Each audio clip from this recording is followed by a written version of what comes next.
Com certeza, o painel da mecanização foi excelente e agora vamos para o panorama do mercado do café e sustentabilidade. Gostaria de convidar a nossa moderadora, Luciana de Paula.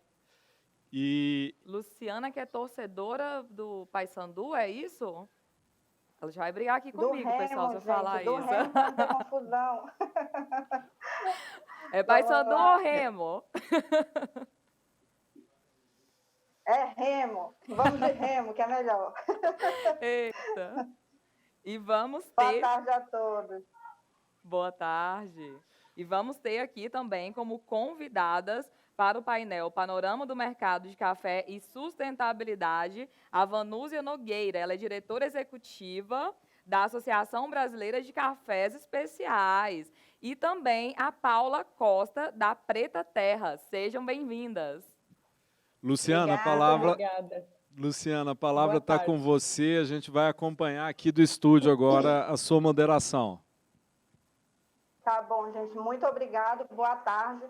Como foi mencionado anteriormente, a gente vai tratar de uma pauta que passa pela questão da sustentabilidade e que foi um tema muito recorrente, né? Foi muito citado em muitas falas, agora há pouco mesmo, quando a gente tratou da questão da irrigação, né? A preocupação da gente estar desenvolvendo atividade no meio do agronegócio, voltar com o viés de sustentabilidade, né? E como é que a gente desenvolve isso.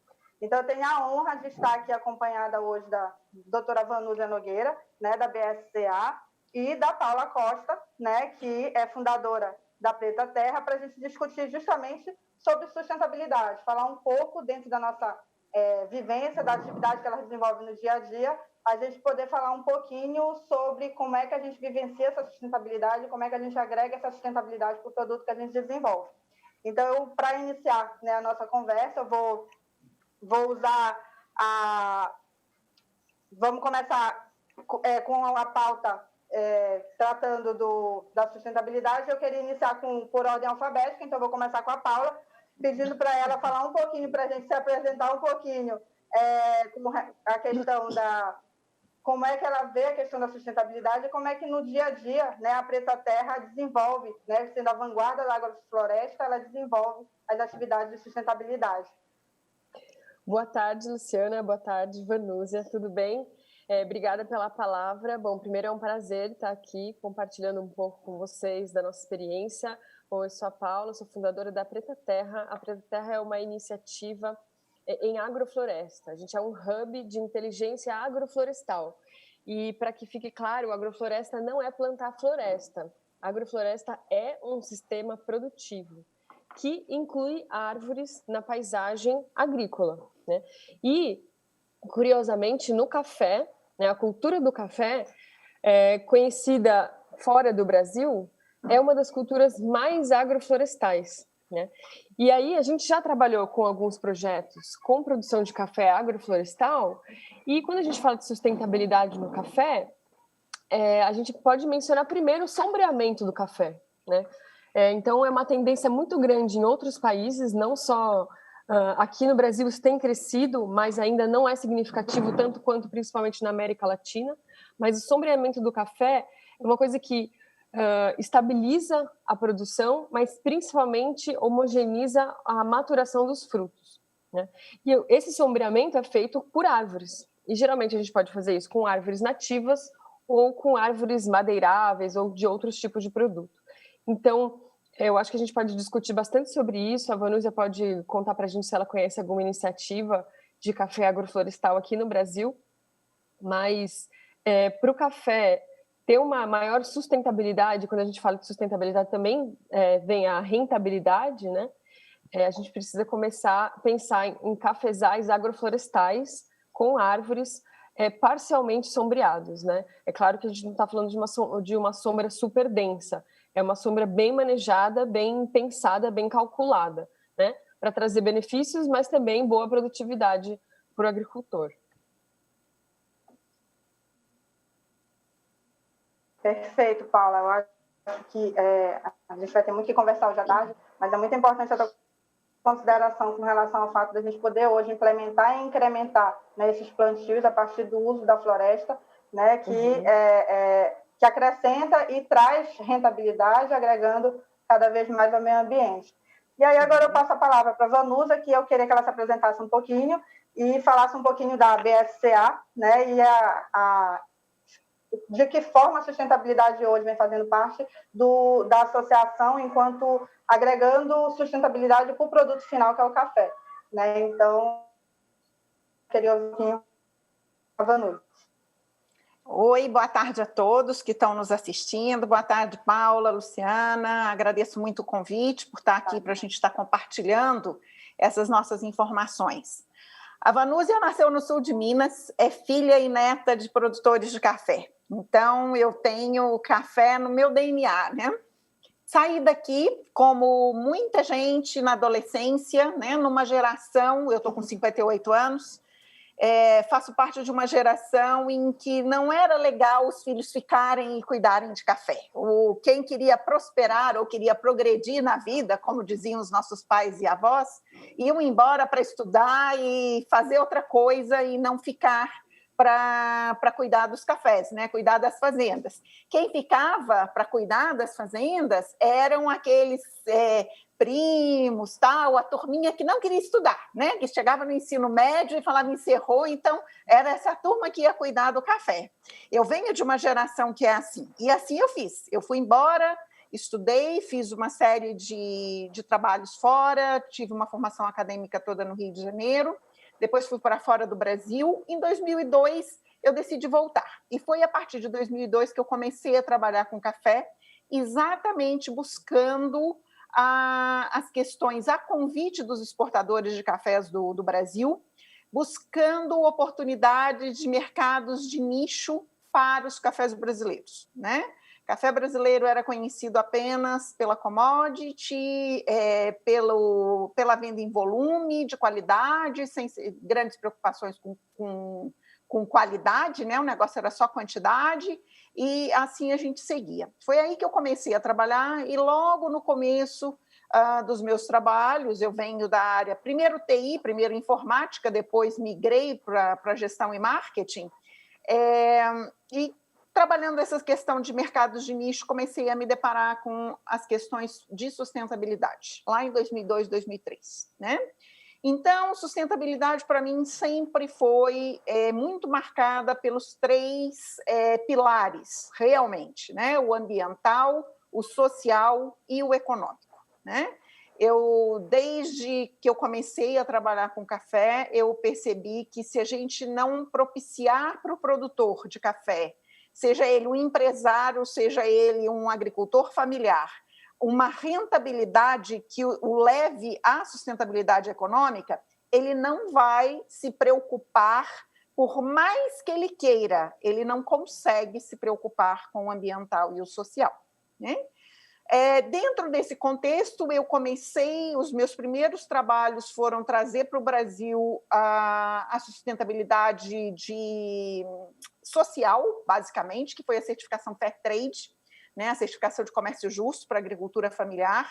O Brasil estava fora desse mercado de certificação Fair Trade. Eu me voluntariei para fazer esse trabalho, sou até hoje voluntária das quase 20 mil famílias hoje certificadas em café Fair Trade no Brasil. Hoje são inúmeras associações e cooperativas, né, que trabalham com Fair Trade, e eu continuo trabalhando com eles dentro desse processo. A partir de 2007, eu conheci a BSCA, que é a Associação Brasileira de Cafés Especiais, comecei a fazer uma série de trabalhos com eles. Em 2009, no iniciozinho de 2009, eu assumi a gestão da BSCA e sou a principal executiva da associação até hoje. A BSCA foi fundada em 91, dentro de um processo de valorização da qualidade do café brasileiro, né? Um grupo pioneiríssimo na época que começou fazendo um trabalho de mostrar a qualidade do café brasileiro lá fora, né? Foi exatamente quando se extinguiu o Instituto Brasileiro do Café. E, aos poucos, eles foram evoluindo. No início deste século, por volta de 2002, 2005, por aí, eles chegaram a criar uma certificação de sustentabilidade própria da BSCA, que hoje está adormecida. Por quê? porque nós chegamos à conclusão de que existem, porque a cultura de café ela tem uma série de certificações que são muito reconhecidas internacionalmente, como é a Rainforest Alliance, a UTIS, a 4C, que é específica do café, Rainforest UTIS para as culturas perenes de uma forma geral, além da questão do fair trade, que é muito forte no café, mais voltado para a sustentabilidade social, mas também envolvendo os outros dois pilares. Então, a conclusão que nós chegamos é que não valia a pena a gente ficar cuidando de um protocolo, de um código de conduta próprio, que o melhor era nós trazermos, sermos mais inclusivos e trazermos e convidarmos todos aqueles produtores que estivessem com as outras certificações para estarem conosco.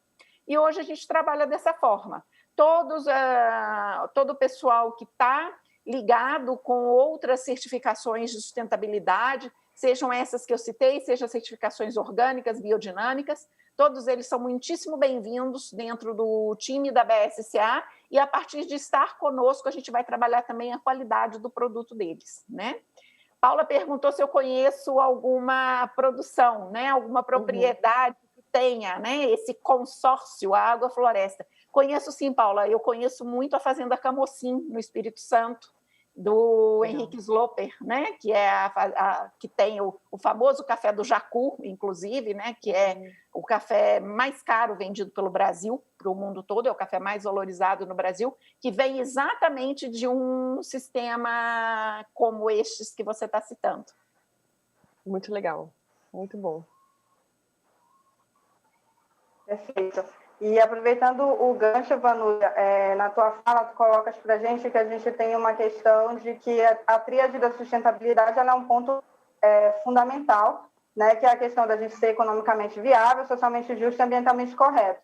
E aí a minha pergunta é para as duas debatedoras para poderem me ajudar, qual é o principal desafio para que a gente consiga estar nessa tríade de forma ordenada, para que a gente tenha a viabilidade econômica que é necessária para que a gente possa fomentar a justiça social e o ambientalmente correto na tríade da sustentabilidade.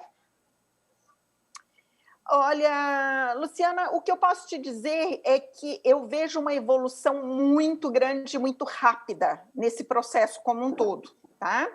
As próprias certificações levam a uma melhoria muito grande de gestão nas propriedades, o que faz com que as pessoas já comecem, os empresários, os produtores rurais, eles já comecem a se viabilizar economicamente de uma forma muito mais automática, digamos assim, ou muito mais natural, né?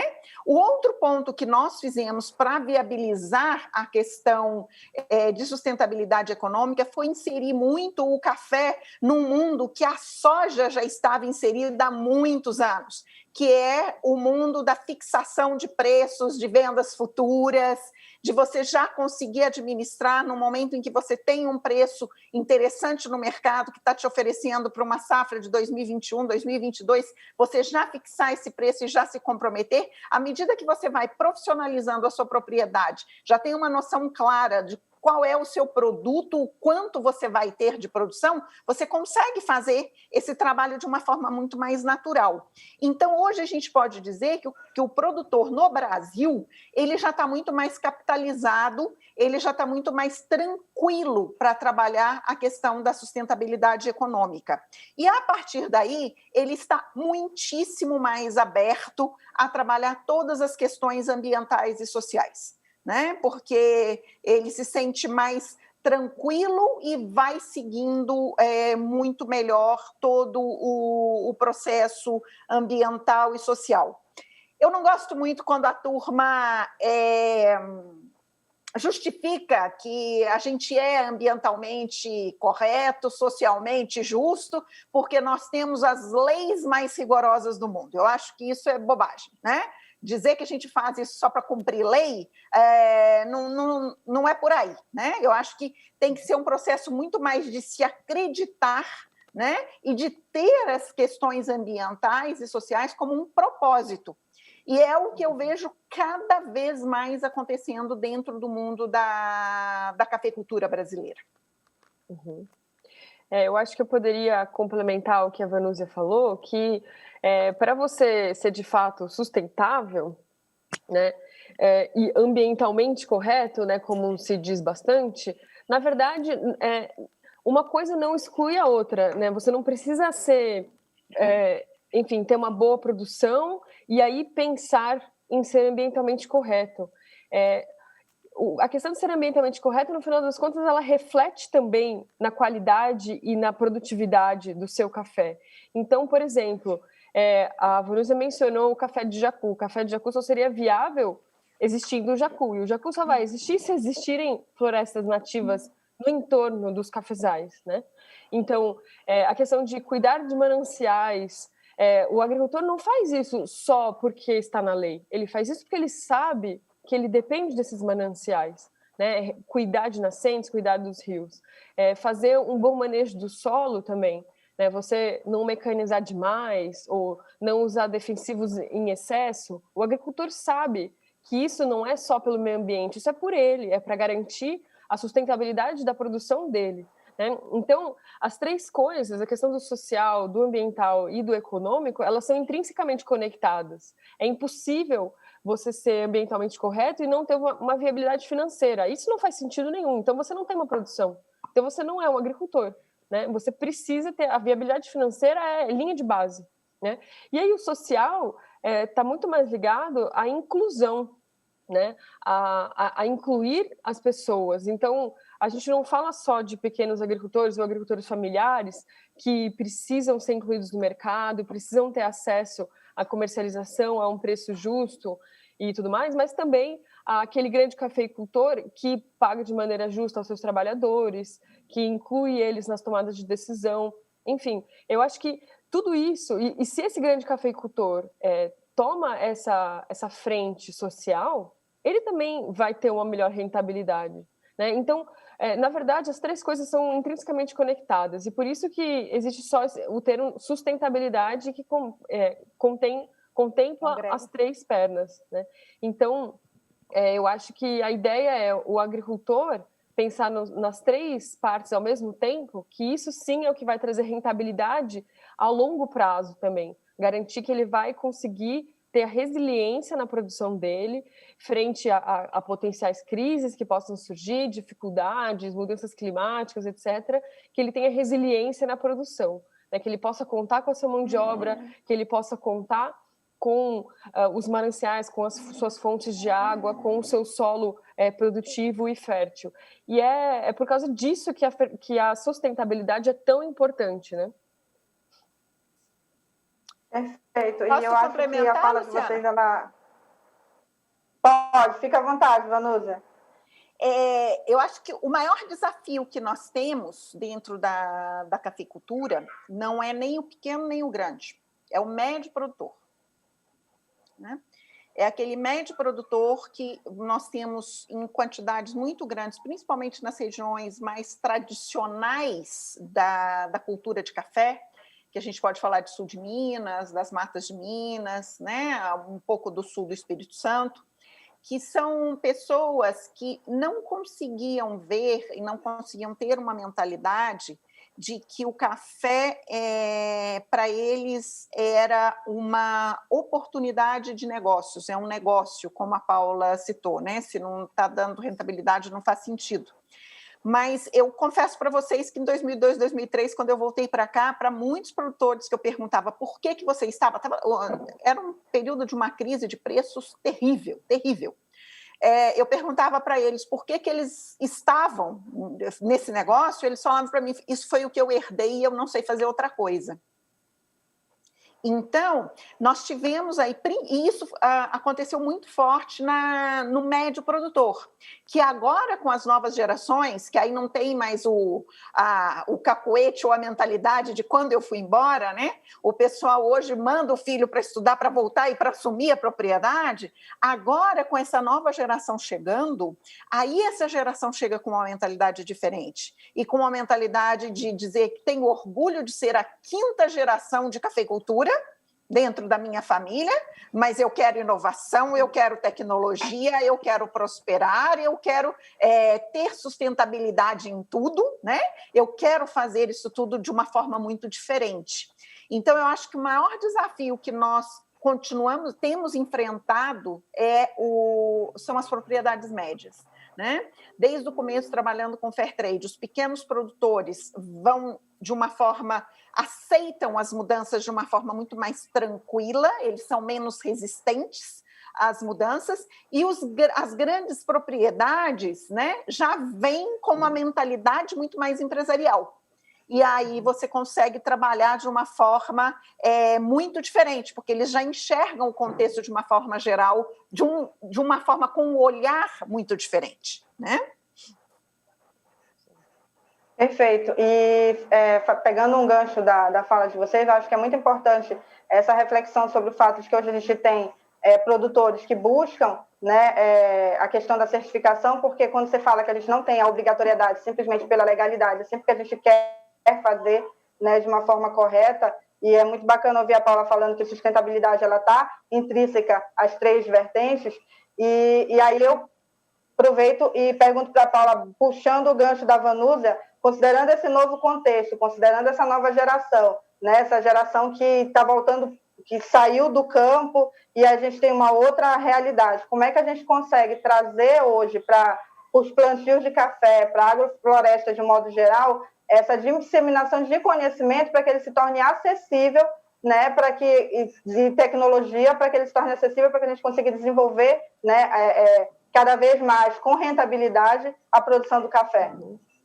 Eu acho que esse movimento que a Vanusa menciona, que as novas gerações estão tomando a dianteira, principalmente no café, a gente sabe que no café esse é o primeiro movimento, né? E a gente espera e tem notado que isso é tendência não só no café, mas em outras regiões, em outras culturas, em outros contextos, né? De novas gerações voltarem a se interessar pelo campo, voltarem a se interessar pela produção agrícola ou agropecuária e saberem que isso é um negócio, que você pode sim viver com muita dignidade tocando o seu negócio agropecuário, né? E essas gerações, na verdade, elas têm acesso a esse conhecimento, porque elas buscam ativamente o conhecimento, né? Eu acho que existe hoje, a gente sabe, os meios tradicionais de disseminação de conhecimento agropecuário, como principalmente a Embrapa ou outros órgãos de assistência técnica e extensão rural, mas essas novas gerações buscam por meio de redes sociais, tecnologia e grupos de contato, essa troca de experiências e troca de conhecimento que antes era muito mais difícil, né? Então, hoje você consegue disseminar uma ideia, uma lógica, uma experiência com uma agilidade, uma facilidade absurda, né? Veja esse encontro nosso aqui, né? Então, é muito fácil agora disseminar o conhecimento.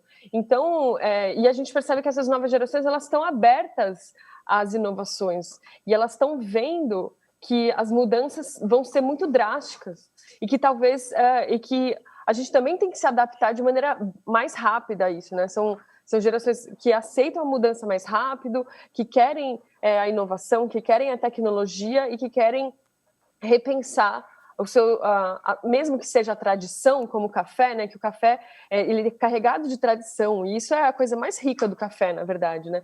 Mas a gente tem esses dois lados, a inovação e a tradição dentro do café. O café é maravilhoso. Mas e aí por isso que a gente fala muito de sistemas agroflorestais, que isso é uma inovação que não é nova, na verdade, não é um novo conceito, mas que as pessoas estão partindo para isso agora, né? Uma inovação no passado foi o café a pleno sol, porque na verdade o café originalmente ele é de subbosque de floresta, né? Eu acho que eu não mencionei no início, mas eu sou engenheira florestal e sou bióloga, então antes de tudo a gente entende a natureza das culturas para daí entender como que elas podem ser encaixadas nos sistemas produtivos de maneira mais sustentável, né? E aí, então, a gente colocar árvores no sistema do café, a gente está replicando a lógica da onde ele veio naturalmente, né? Da onde ele coevoluiu por milhões de anos antes de ser domesticado e virar uma cultura agrícola, né? Então, enfim, eu acho que a gente pode discutir um pouco dos benefícios, de todas as vantagens ambientais e econômicas da gente ter sistemas produtivos com árvores, mas isso é uma inovação, e não só uma inovação, mas também uma tendência de mercado. A gente tem visto muito em outros países, não só no Brasil, mas essa receptividade para sistemas produtivos que não são somente baseados na monocultura, nessa receptividade dos consumidores, né? E aí a gente tem que ficar muito ligado às tendências de mercado, né? Como a Vanusa falou, existem todas essas certificações que são muito importantes para a cadeia do café. Não existe uma certificação agroflorestal ainda, isso não existe, mas a gente percebe que isso é uma tendência do que é um diferencial. Se você diz que o seu café é agroflorestal, que você tem árvores dentro do seu cafezal, é um outro storytelling que você traz para os seus consumidores, né? Perfeito. E só puxando o gancho com relação a essa questão da certificação e falando um pouquinho da nossa realidade, por exemplo, a gente aqui eu estou no Pará, né? E a gente está no meio da Amazônia e a gente hoje trabalha com manejo florestal. E aí a gente tem essa questão de que a gente, além de ter que buscar a legalidade, de trazer legalidade para o processo e tudo mais, a gente buscou também a certificação. Hoje a gente tem uma certificação Serflor, que foi uma forma que a gente trouxe para trazer para as pessoas transparência com relação ao processo, né, da nossa produção. E eu acho que essa transparência ela é fundamental com relação à questão da gente mostrar para as pessoas de que forma a gente realmente vem desenvolvendo essas atividades, de modo geral, e desmistificar muita coisa, né? E como tu mencionaste, é uma oportunidade incrível. Hoje a gente está aqui discutindo um pouco sobre café, que naturalmente para o brasileiro já tem um histórico afetivo, e poder estar discutindo sustentabilidade nessa produção. E aí eu peço a palavra para a Vanusa, para ela falar um pouquinho para a gente com relação à questão de se as pessoas estão consumindo, né, essa sustentabilidade toda, como é que está se desenvolvendo essa questão da valorização desse produtor que investe, que certifica, né? A gente tem esse reconhecimento pelo mercado, o mercado está consumindo essa sustentabilidade no café? Está sim, Luciana. Quando a gente fala de sustentabilidade de uma forma geral, ambiental, social e tudo mais, a gente pode dizer que, por ter esta sustentabilidade, esses cafés normalmente eles vão para o mercado, mesmo na qualidade commodity ainda, tá? Eles vão para o mercado com um prêmio ágio aí na faixa de seus 7%, 8%, tá? Seriam mais ou menos 5 centavos de dólar por libra peso, e a saca de café são 132 libras, né? 132,28. Então, dá mais ou menos 7, 8% a mais. Com o dólar hoje chegando a quase 6, dá até um pouquinho mais, né? Aí a gente tem esse mercado. Se você fala de um café que tem as certificações de sustentabilidade e também tem a qualidade, né, que aí é o que a BSCA certifica, que é a qualidade do produto de uma fazenda que vem com a certificação de sustentabilidade, aí o teu prêmio vai começar nos 20%, 30%, né? E se você decidir partir para uma agricultura orgânica, né, os orgânicos, os biodinâmicos, aí você vai falar do dobro do preço, tranquilamente, tá? Se os grupos, por exemplo, que hoje são Fair Trade, que têm a certificação de comércio justo, e também são orgânicos, hoje eles determinam por quanto querem vender, porque é uma demanda fortíssima, mesmo neste momento, né? Ou talvez até mais ainda neste momento em que as pessoas começam a se preocupar cada vez mais com as questões de segurança alimentar, né? Existe uma demanda enorme para esse tipo de produto. Mercado lá fora, que mais é sensível a tudo isso? Europa, né? Europa, o consumidor final, ele é muito consciente, muito maduro em tudo que diz respeito à sustentabilidade, e ele realmente é muito profundo, ele gosta e vai atrás de conhecer o detalhe de tudo que você está apresentando para ele. Perfeito. E, Paula, a agrofloresta, né? Tu mencionaste para a gente a questão de que a gente hoje, o fato de falar que o produto ele é agroflorestal, ele também já traz um diferencial, né? Como é que a gente verifica esse diferencial, né, nos produtos, como é que a gente vê a manifestação, né, dessa diferença no produto, no caso aqui, café, quando a gente diz que ele vem realmente de agrofloresta? Eu acho que dá para a gente mencionar, né, quais são os benefícios de fazer um plantio de café agroflorestal, né? De ter uma sombra parcial no seu cafezal, né? Acho que primeiro, os benefícios econômicos, eles são bem óbvios, mas a gente não considera tanto. As árvores, elas não estão lá só pelos serviços ecossistêmicos, pelos serviços ambientais. Elas também podem prover produtos, prover uma renda, né? Então, a gente pode ter castanhas, pode ter frutas, pode ter madeira no final do ciclo, né? Ou outros produtos florestais não madeireiros, como se a gente for plantar pinos e retirar resina do pinos. Enfim, tem uma gama de produtos provenientes das árvores que é todo um mercado gigantesco que a gente pode aproveitar, né?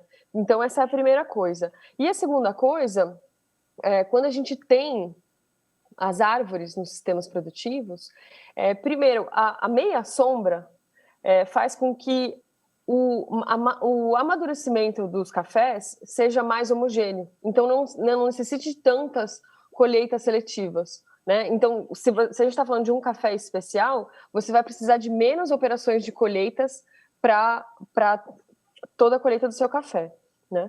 Então, se você for fazer a colheita mecanizada, você vai ter a opção de colher mais café maduro todos ao mesmo tempo, né? Então, isso é uma vantagem muito grande, né? Outra vantagem é toda a proteção do solo, cobertura de solo, manutenção da regulação climática, né? Então, a gente não tem aqueles extremos de sol e muito vento ou chuva muito intensa, né? O café está protegido sob o dossel das árvores. E isso para o café, que é uma espécie de subbosque, faz toda a diferença, né? O estresse que ele passa é muito menor. Então, a qualidade do produto, no final das contas, também é muito maior. Então, assim, todos os sistemas agroflorestais que a gente implementou hoje são com cafés especiais, na verdade, né? Foram cafés especiais que estavam buscando um diferencial e um aspecto de resiliência, né, para garantir a resiliência do seu sistema produtivo frente às mudanças climáticas, às secas prolongadas, né? Estavam buscando essa adaptação dos seus sistemas produtivos. E aí eles próprios falam, olha, eu separei aqui um lote desse talhão agroflorestal que a gente implementou e a diferença de qualidade desses cafés são muito diferentes, são notáveis, né? Então, primeiro a qualidade e segundo, como eles são pequenos produtores, eles fazem venda direta, eles falam para os seus consumidores, falam assim, olha, eu tenho um lote de um café agroflorestal que eu acabei de plantar. E a busca pelos consumidores deles é muito grande, porque eles querem provar, eles querem não só provar o café agroflorestal, mas também querem incentivar que o agricultor adote esse tipo de sistema. Perfeito. Eu acho que a gente poderia passar a tarde toda aqui. Eu não sei como está nosso tempo, né? O Rogério pode puxar nossa orelha se ele quiser. A gente... eu ainda queria ouvir mais de vocês e queria também que vocês... que a Vanusa pudesse passar para a gente o que é que a gente pode entender, né? Que é um termo que vocês duas usaram, que é o termo especial, né? Quando é que a gente diz que esse café ele é especial, para que o nosso pessoal que está assistindo em casa possa entender para a gente por que ele é especial, né? Então, Vanusa... Eu tenho uma definição facinha, Luciana, para isso. Café Perfeito. especial é aquele que você consegue tomar sem açúcar e sem fazer careta. Perfeito! Isso significa que esse café... Porque o café é uma fruta, né? Isso significa que você está tomando a fruta que foi colhida no ponto de maturação correto, que não tem grão verde, fruta verde, nem fruta passada misturada ali, e que ele foi muito bem torrado, né? Porque o que a gente consome é a semente da fruta. Então, é isso aí. É a definição mais fácil para o leigo, é essa, né? Porque você tomar sem açúcar e se arrepiar inteiro também é porque tem alguma coisa errada, né? Significa que tem a astringência, ou seja, tem grão verde junto. Então, se você consegue tomar suavemente, é um café especial. Perfeito, então. Então, assim, a gente, para finalizar, né?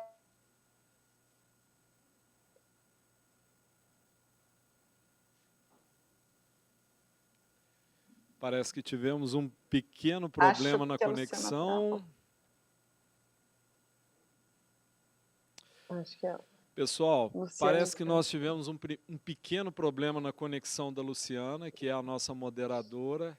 Eu queria, em nome da organização da Farm Show, agradecer imensamente pelo fantástico painel, e que privilégio para a gente que está do lado de cá poder assistir a 3 mulheres desse gabarito tratando de café, de fair trade, de sustentabilidade, de princípios dentro de uma cadeia do agronegócio que eu gosto de frisar, como brasileiro que somos, que sou e que somos, que nós somos líderes em produção há mais de 100 anos. Então, que orgulho tê-las e tê-las valorizando um produto, trabalhando com um produto que agrega tanto valor comercial e social para o Brasil.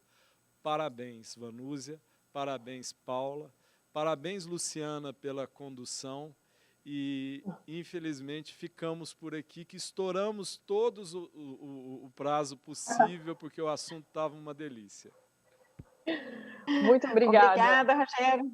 Foi ótimo ter essa oportunidade. Falar de café é sempre uma delícia. Então, quando precisar, a gente está sempre à disposição. Com certeza, gente. Muito obrigada. Foi um prazer participar e contem com a gente.